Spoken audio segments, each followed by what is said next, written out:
I'm going to be talking about how to go from being undervalued in your career to being able to see the value that you have and transform that into success. If this is your first time, my name is Alicia Perkins, and I help you advance in your career on your terms. I'm definitely excited to talk to you guys this morning about how to be able to see the value that you have and be able to transform that into success. So the first thing I want to really deep dive into, guys, is how crucial it is for you to know the value that you hold, the value in your career.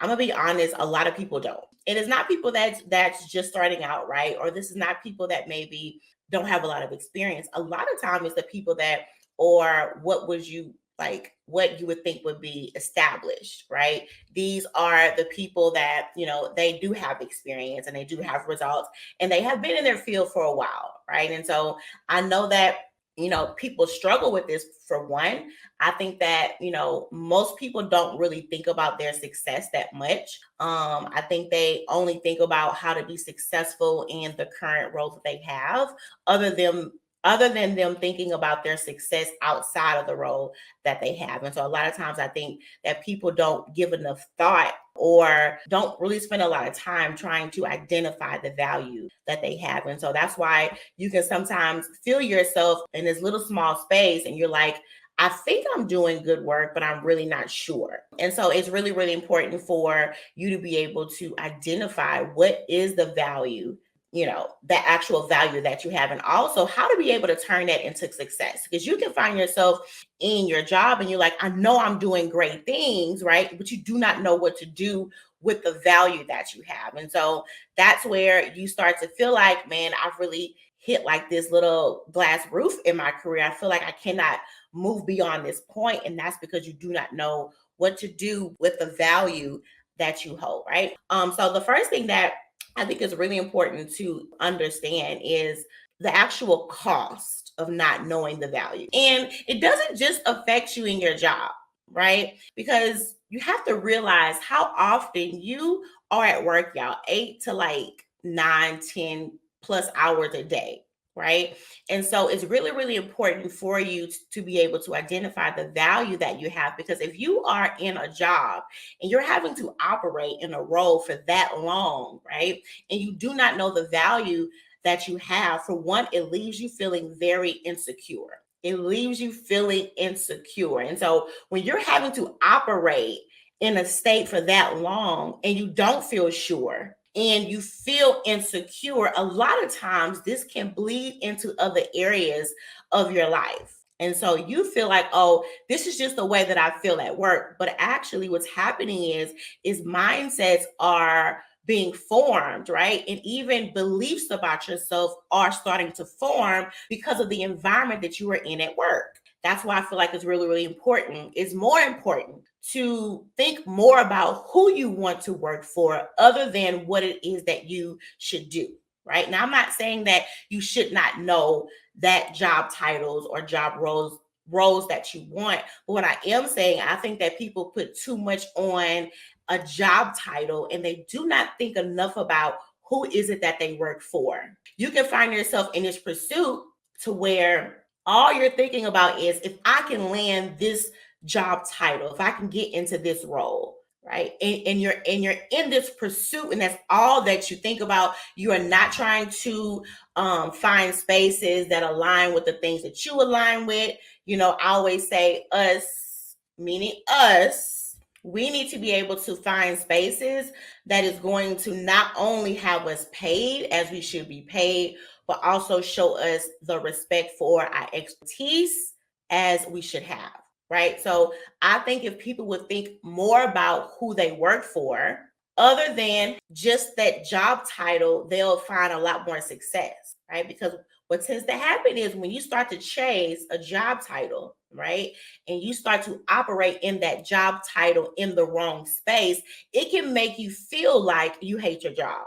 It can make you feel like you hate the expertise that you have, when reality is not that you don't like what you do, you don't like who you do it for. And that is something that people need to get clear on. If you are starting to feel an itch of, oh, I want to change, right? Or you feel this need of change, start to identify, is it a change in your expertise or the way that you use your skills? Or do you need to just change who you serve? Are you needing to just change the environment in which you serve? Because that can make you feel, I'm telling y'all, a bad boss will have you thinking, why did I even go to school for this? Friend, it is not your choice of job, it is who you chose to work for, right? And so it's so important, and people do not put enough time in being able to identify the right employer, because you can have an amazing skill set, right? Bring forth amazing results. But if your employer does not acknowledge that, you will not go anywhere. It doesn't matter how hard you overwork yourself. It doesn't matter how much you extend yourself. It doesn't matter how many times you say yes. If your employer is not able to acknowledge the results and your expertise and your successes, you will not go anywhere. Right. And so I want you guys to start thinking a little bit more about not just what it is that I want to do, but start thinking more about who is it that I want to do it for. Because who you work for has a lot to do with that career fulfillment. Who you work for, it does have a lot to, like, there's a lot of weight in how fast you are able to grow, how far you are able to grow, right? And so this morning, what I really want to talk to you guys about is how to be able to identify the value that you have and be able to transform that into something. Because it doesn't matter if you are able to see that your expertise is great and your skill set is great and all these things about you is great, but if you cannot take the value that you have and use it to move you towards what it is that you want, it really don't mean nothing. And it's very, very important, right? Because like I said, this plays a huge role in how confident you are. A lot of you guys are not as sure as you need to be, and that's just because you do not know the value that you possess. Again, I'm not saying all of this is your fault, right? Because again, if you're in an environment to where your results or your expertise is not acknowledged as it should be, if you are in an environment to where there is not a lot of opportunities to grow, if you are in an environment to where you are underpaid, look, it don't matter how many hand claps you get, how many, oh, you doing a great job. It doesn't matter how many, we don't know what this team would do if all that don't matter. All that does not matter if you are not being paid the money that you should be paid. I always say compliments do not pay your bills. Compliments do not pay your bills. You cannot call your cell phone and say, hey, they said that this month I did a great job. That's not going to pay your cell phone bill. So I don't even want you guys to even get caught up in they always saying I'm doing such a great job at work. I'm not saying that they shouldn't say those things, right? Because I do believe that them being able to voice, if you are doing well, I think that's great. But I'm just saying it comes to a point where you're going to have to put your money where your mouth is. And you need to be able to be bold in that. And that does not make you greedy. That don't, because we have all kinds of mindsets of what they may feel if you start to really just demand what it is that you're worth. All of these emotions of, it has nothing to do with any of that. It's about you being able to make sure that the relationship between you and who it is that you work for is balanced. A lot of you guys are in a lot of unbalanced relationships with people that you work for, meaning that you're the one always giving. If you sit back and think about, do I even receive a part of what I give?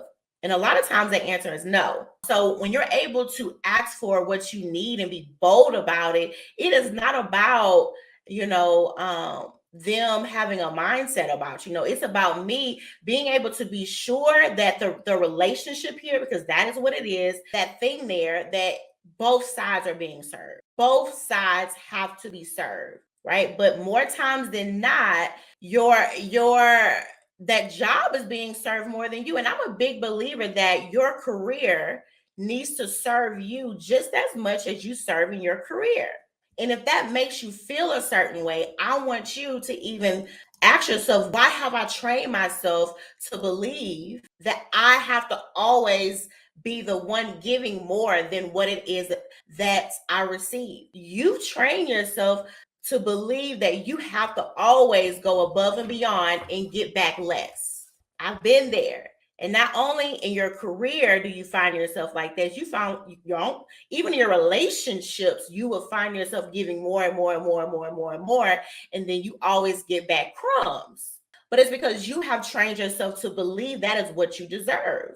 But when you start to lean in on the value that you possess, meaning how do you change the lives around you? How do you change the folks that you work for? When you start to realize that when I step into a room, that I bring forth results, that I change things, you won't find yourself being as afraid to ask for what it is that you need, because you understand that if I am in spaces to where I am being served, I will be able to serve better, right? And it won't cause you to feel away. And when you understand your value, and when it's time to ask for a raise, or when it's time to ask for what it is that you need, you won't feel like, I don't want to be seen as greedy, because you understand that you're not, because you understand that you put in the work, you understand that you bring forth the results. But if you don't understand that, you will forever feel like you have to go around begging for things that should already be yours. If you never come to the point where you're able to identify the value that you hold, you will just keep trying to beg for things that should already be yours already. Now, I'll use this in a everyday example. If that spouse, right? You should have to beg your spouse to spend time with you. Now, child, I'm not trying to cause no problems in nobody's relationship, but you should not make yourself feel like you have to beg your spouse to spend time with you, because that spouse is yours. When you both agreed, it was automatically said, right, that there are certain expectations and there are certain needs. But if you find yourself in a place where you have to always beg that spouse for something, right? First of all, you'll start feeling like there's something wrong with you. And it's almost like I don't know if humans are trained this way, but when we don't get the things that we want, right? And I do think it's good to be aware. I do think it's always good to just examine yourself. We'll always go to what's wrong with me. And it'll be the same way even in your career. When you are at a job and you can't get the things that you want or need, you'll start thinking that there's something wrong with you.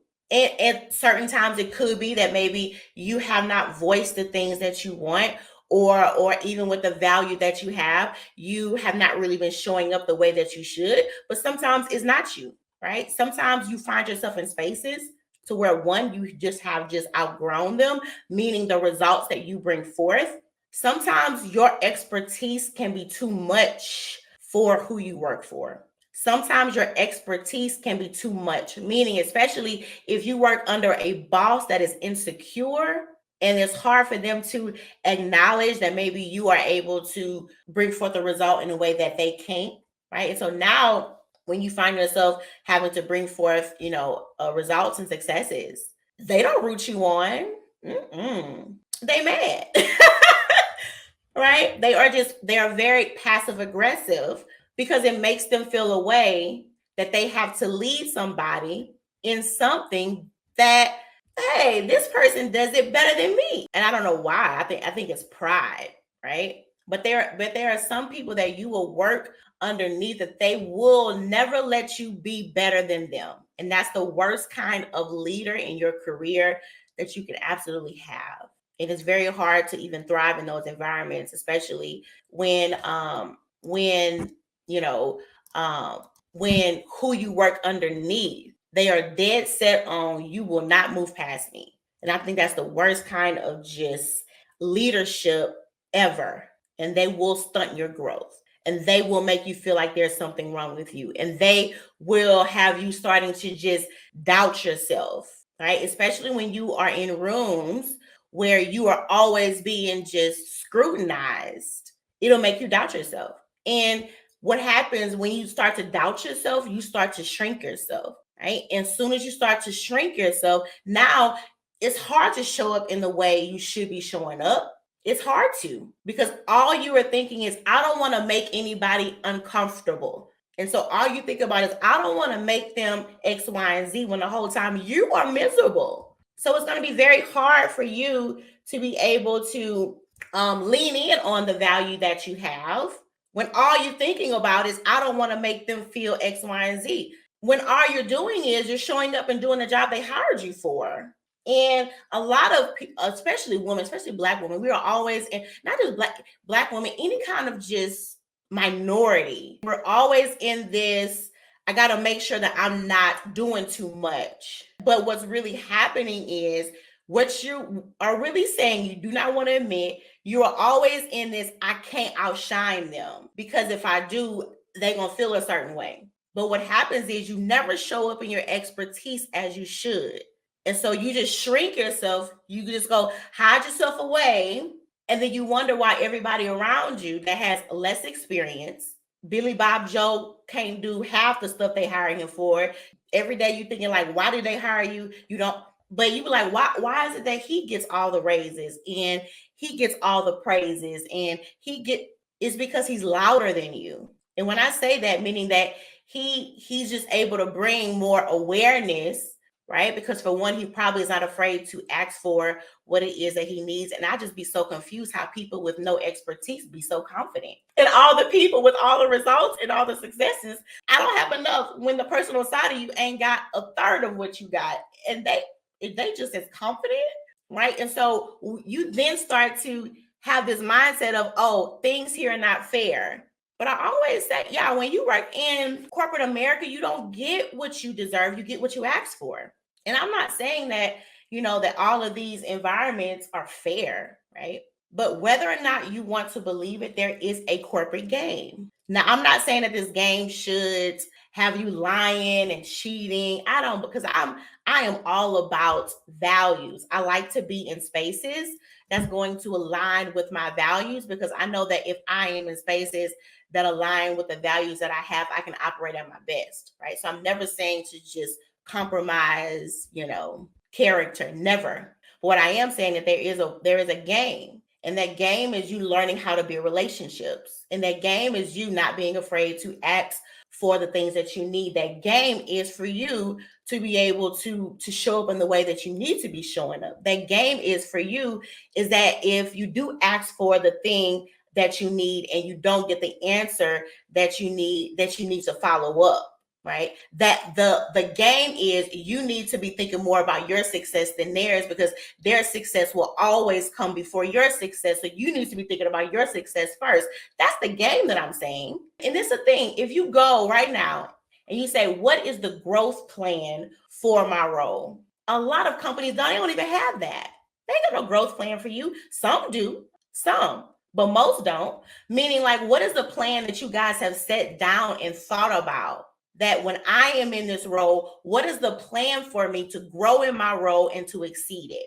They don't have that. Why? Because when they decided to design that role, all they was thinking about is, what do we need in this role so that we can be successful? So a lot of times when they design these policies and these structures and these procedures, they weren't thinking about you being successful. They was thinking about, hey, you come here, you do this job, and then, hey, that's it. We're going to pay you. Here's your check. Be quiet. Even though that check is low, even though that check is a lot lower than what it should be. So, and I say this because you got to be able to get more engaged in your career.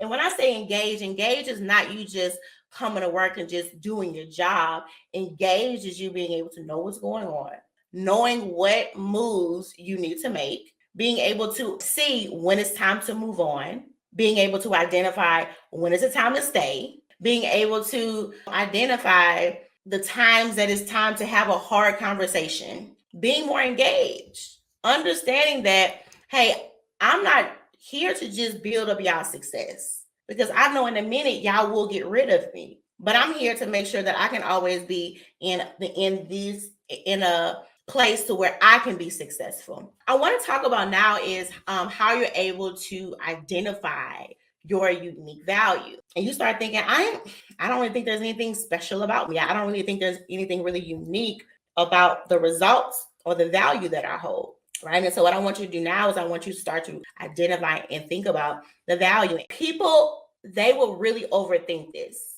People overthink the value. I want to use some examples first so I can show you what I mean when I say the word value. Something so simple, right? Probably like one of the main apps I use is Hulu. I have shows on there that I watch sometimes. One of the things that they have on the app is that I'm able to save all of my top shows. As soon as I open my app, I go straight to favorites. All of my shows that I watch are in one place. How many know that adds so much value? This little feature that they added in their app to where I can access all of my shows in one place adds so much value. Why? Because it saves me time. I don't have to sit there and search, right? And it allows me to where when I open the app, I don't feel stressed out. That's value. Something so small. So I want you to think about in your career, in your current role, in your past role, where you could have added value. Now, when you think about your career, you think about your job, think about value. The value is something that saves time, something that saves money, something that makes money, something that will streamline something that you was able to maybe start new, start fresh. Think about those things sometimes. And this is why I'm so big on just character. I'm so big on self-growth. Hugely big on this. I believe character can take you further than your skills, because sometimes it's not just your expertise that brings value. Sometimes it's just who you are that can bring that. Meaning, how do you make the rooms feel that you're in? Sometimes you just being able to just bring peace, that can be your unique value. And this sometimes happen if you find yourself in the field. You're like, well, Alicia, I'm on a team. We kind of all do the same stuff. Now, what you want to start doing is start thinking about what is the dynamics that you bring to your team. How do you make your team feel? Because this is the thing. People think that stuff is not important, but the right environment brings forth the right results. So if you are the one that you change the environments that you're in, not only do you bring forth results, but you are able to change the atmosphere around you to where you can also allow the other people to bring forth good results. That is your value proposition, especially you guys that are in lead roles or you desire to be roles. Lean on that.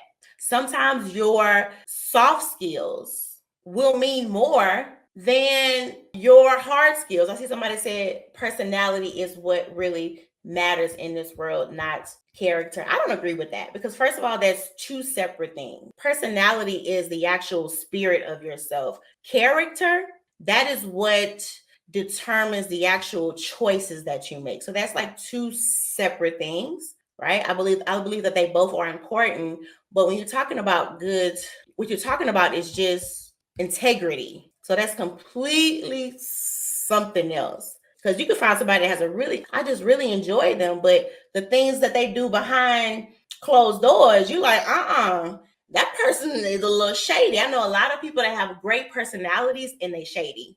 So it's so important to know what those soft skills are. When you're talking about soft skills, what you're talking about is skills that are not necessarily judged by something. For instance, project management is a hard skill, meaning that that's something that you actually go and learn. That's an actual core skill. You're talking about soft skills, that's more like leadership, stuff like that.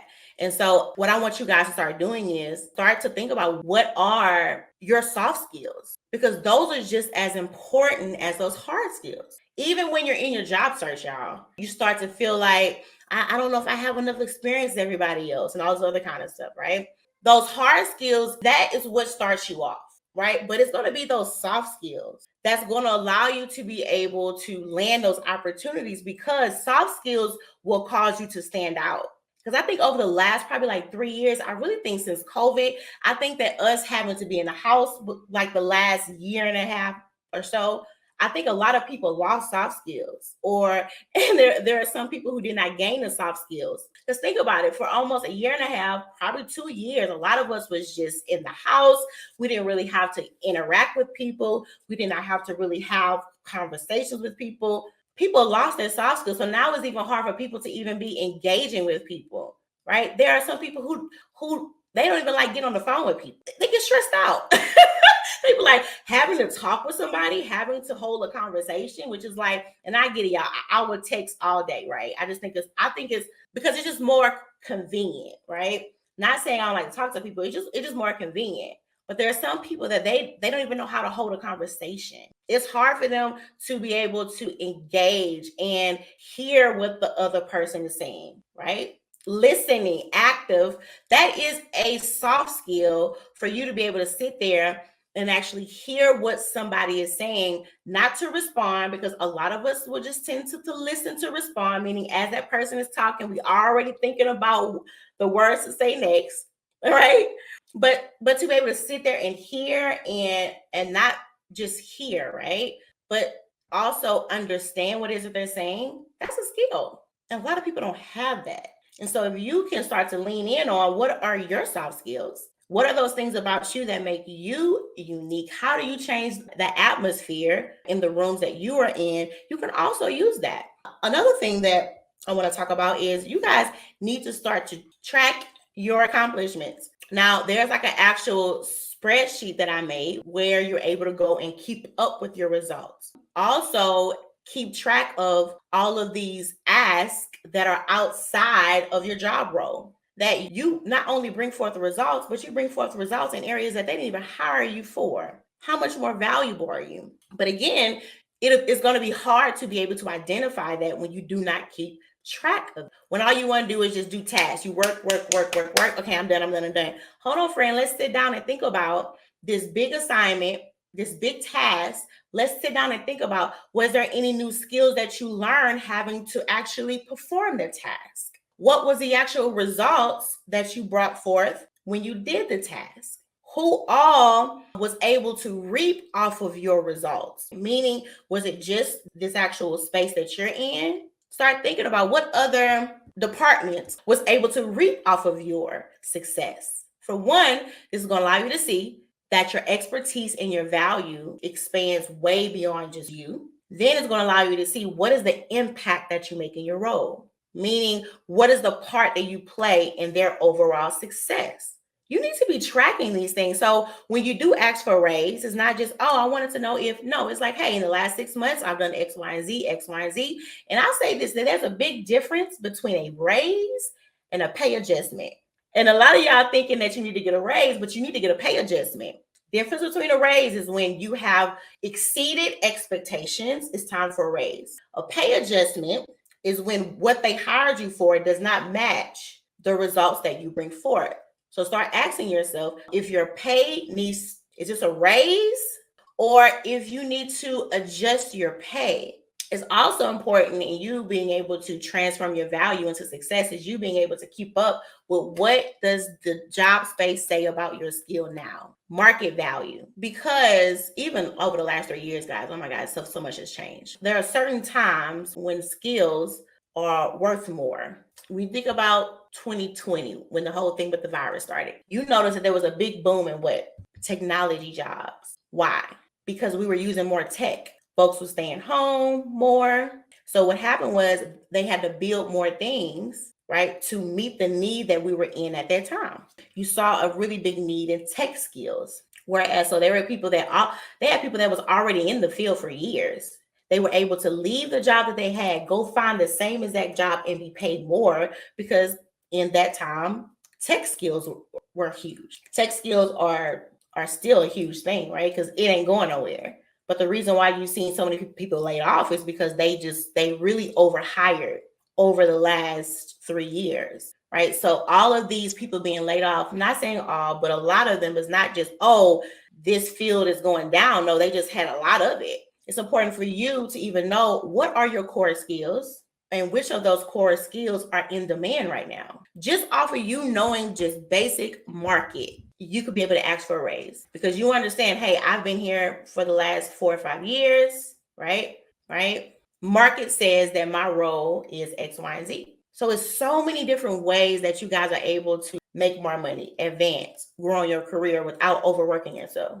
It's just simply you being able to identify market, you being able to identify what are your accomplishments, you being able to remember your successes, you being able to leverage those. And so another thing that I want you guys to do is to dig deeper into your accomplishments. Dig deeper into your accomplishments. Don't just think about what you did. Think about how well do you do it. This means that you guys need to start to just quantify, meaning put numbers on it. And you can literally do this with any job. I remember last year I had a workshop that I did. It was at a high school. And I was showing them how to, like, don't think, oh, this is just fast food, right? Think about and lean in on what it is that you do. So I had one guy, he said that he worked at, I think it was a fast food something. And I asked him, okay, and I asked him to really deep dive into that. He started saying, okay, what I do is I just take the orders. I said, about how many orders do you take in one shift? He was like, oh, at least 200-300. I said, okay. And I said, within those 200-300, how much funds, how much sales do you think comes forth in that time frame? Now, this is a high school kid. Eyes got super big, right? And I said, do you not realize that you are responsible for that amount of sales per shift?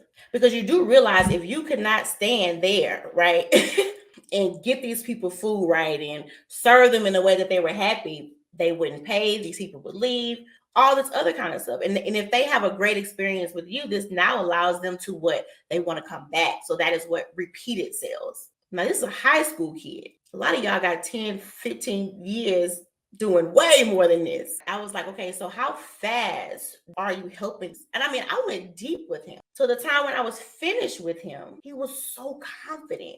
He wasn't just like, oh, all I do is just no. He was like, man, I really do all this? Yes. And I want to be able to train him even at a young age. Hey, you got value. Because if you can find the value in the small things, it's going to be easy to be even just more sure of yourself as that starts to grow. But if you do not give value in the small things, you will forever you bring forth these great accomplishments and successes, and you still doubt yourself because you never got clear on the value of it. It's so important to build on your value. And the only way that you can build on your value is you being able to know what it is. If you do not build on your value, you will forever feel like you are starting over. Forever. You will forever feel like you are starting over. With every new job, anytime you want to change careers, you feel like I'm starting from scratch.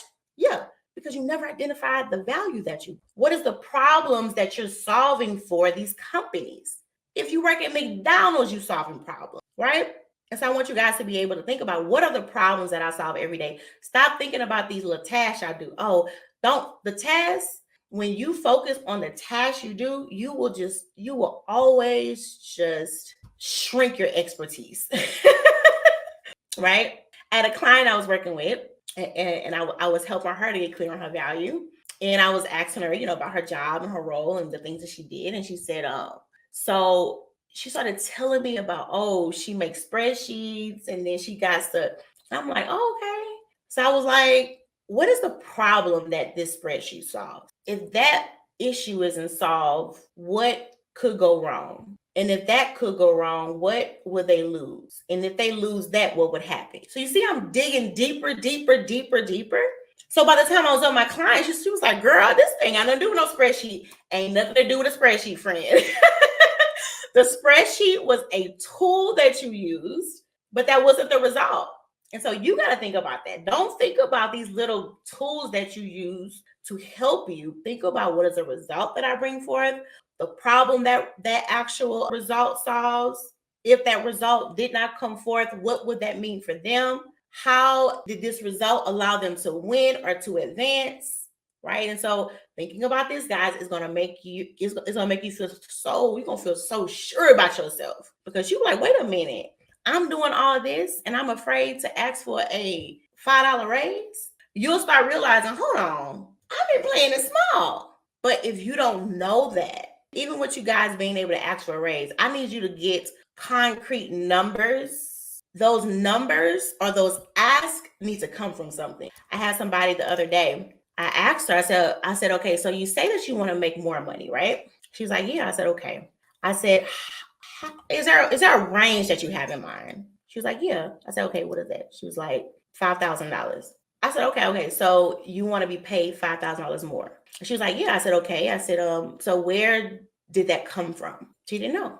And I said, okay, look, I said, so you've brought, like, you have all of this experience, right? All of this experience. You have been in your role for this long.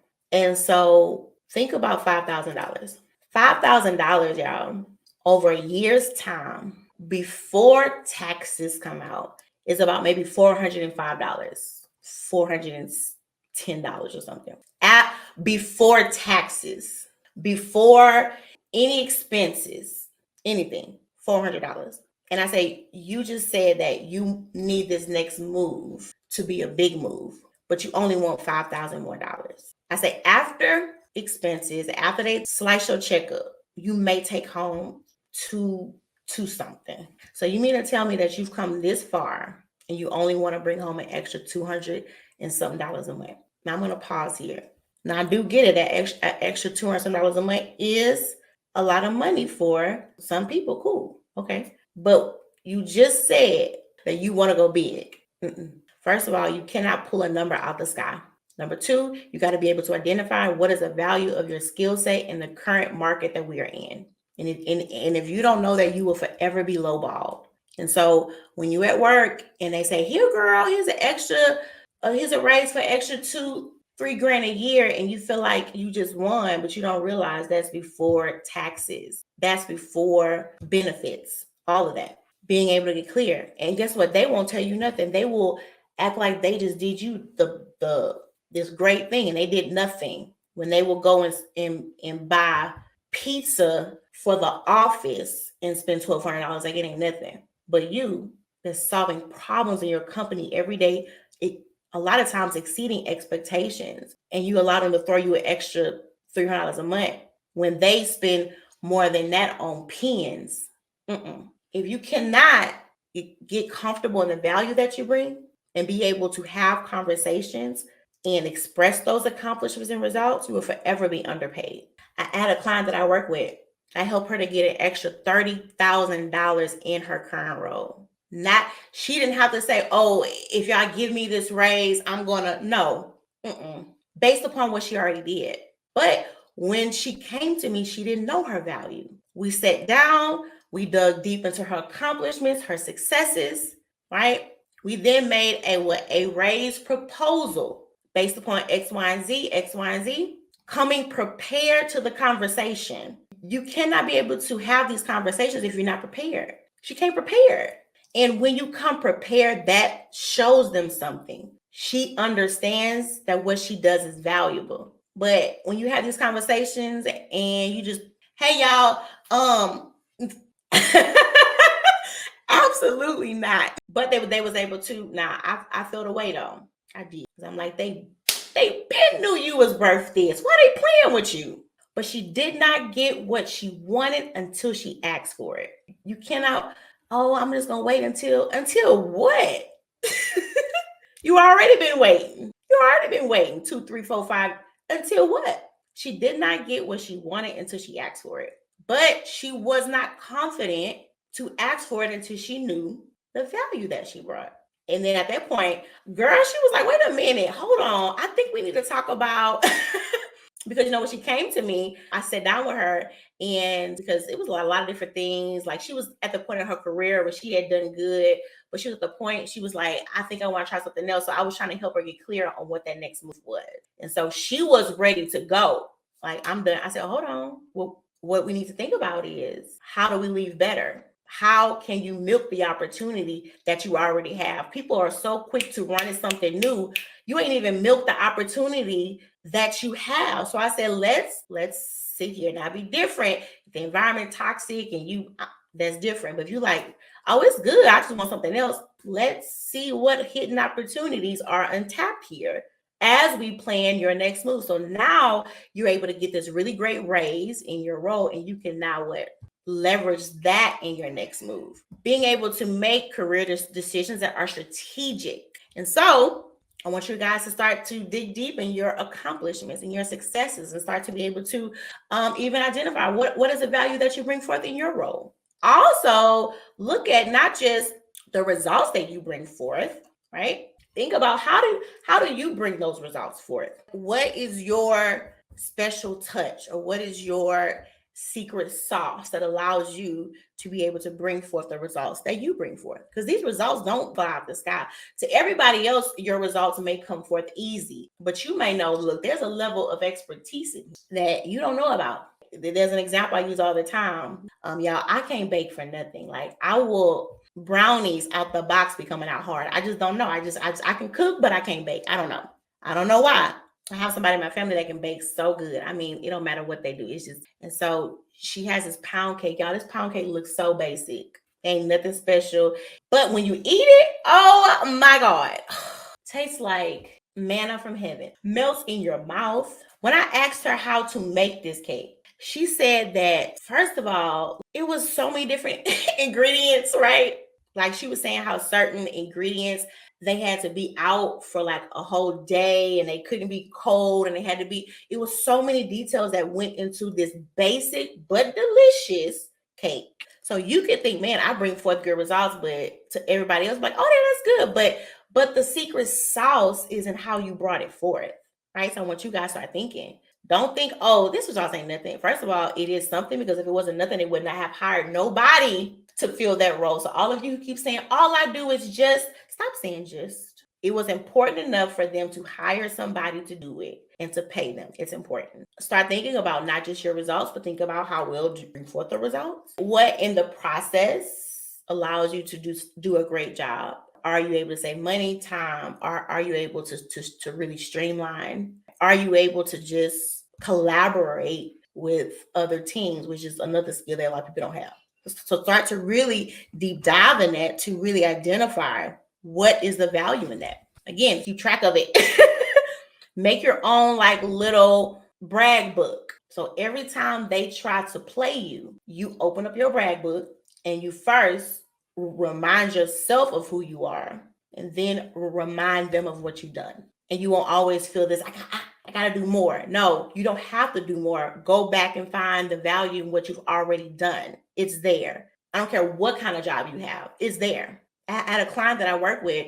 I helped her to get a new job. She made $75,000 more. Did not go back to school. Got the same job. But for one, I help her to get clear on her value. I help her to be able to identify the employers that was going to pay her. And then I showed her how to be able to express the value that she had. So now it's not her just saying, I want to make more money. She knew exactly how to support the ask. So don't keep thinking the only way to make more money in your career is to find a whole new job title role. Sometimes you just in the wrong space, and you need to learn how to ask for what it is that you need.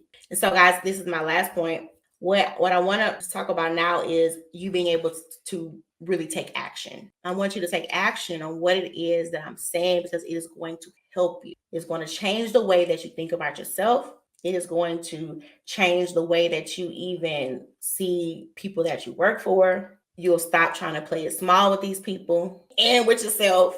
And it's going to allow you to be able to tap into opportunities that you never thought was possible. Never.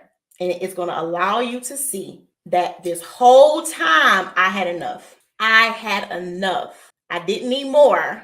I had enough. I get all kind of people that I talk to every day, y'all. So many people say, man, I'm just so tired and I want to do this and I can't do this. And I say, hey, I can help you.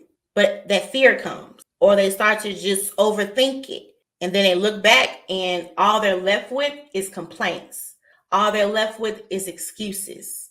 All they're left with is fear. But when you begin to take the action to move towards what it is that you want, you'll be able to tap into opportunities that you never thought was possible. So again, I do have that free group, guys. And so if you want to learn more tips and strategies about how to advance in your career on your terms, send me a message and I will send you a link for that group. If you do want to work with me one-to-one, send me a message and let's talk. Bye.